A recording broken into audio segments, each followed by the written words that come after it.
join the team in a car you're not usually familiar with. I think I've heard you say a couple of times you're still not that confident with the car. Is that the main issue that you have at the moment? Yeah, exactly. Unfortunately, this year it's not possible to make it feel better.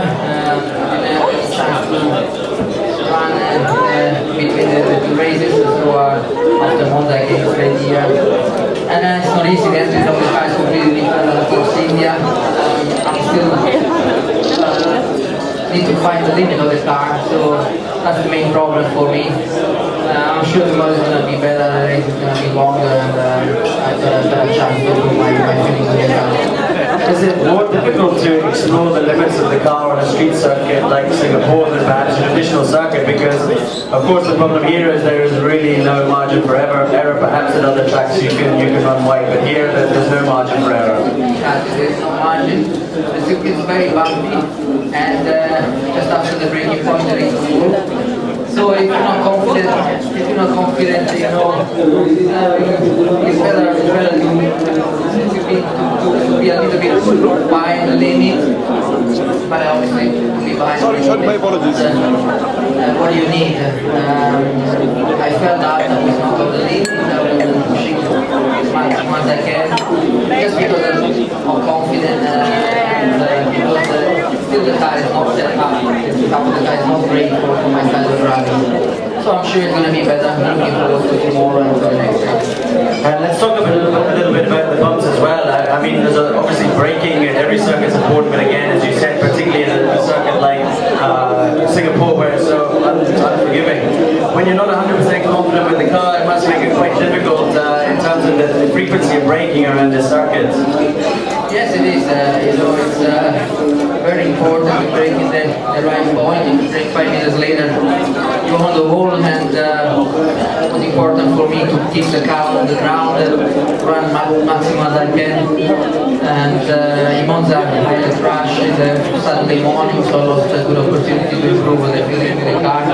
And I was just concentrated to don't repeat the same mistake.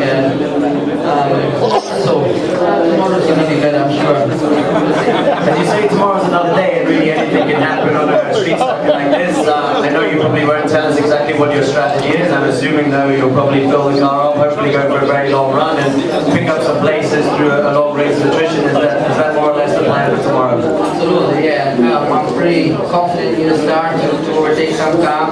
We got a good chance with the cars and even with the good grip of the car in the start. So it will be important to overtake some car there and make a good strategy, go through the end of the race, get to the top 10, hopefully score a few points will be the dream. At least for a street circuit, there are some small opportunities potentially for overtaking. I think turn 7's maybe an opportunity. Is that going to be a key corner in the race for you in the 2 hours of Sunday's race? Well, it's a very difficult circuit overtaking here. The only place is just the one you mentioned in braking for 37. Let's see, we got cars, maybe there we can have a good chance with it. Well, Giancarlo, thank you very much for coming. You've got a huge support around this circuit and here tonight. We wish you all the very best. Just before you go, we'd like you to pick a lucky draw, the lucky winner for tonight. We'd like the lucky winner to join us on stage. The winner is Deep Singh Hawa. I'm sorry if I've spelled it correctly. Deep, come on up and collect your prize signed by Giancarlo. What is the news?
looks like potentially this year with the change to the track that the one-stop strategy is going to be the optimum strategy. But how many variations of strategy do you consider over a race weekend? I mean, there is 1, 2, 3 stops, but the 2 stop is really the fastest, right?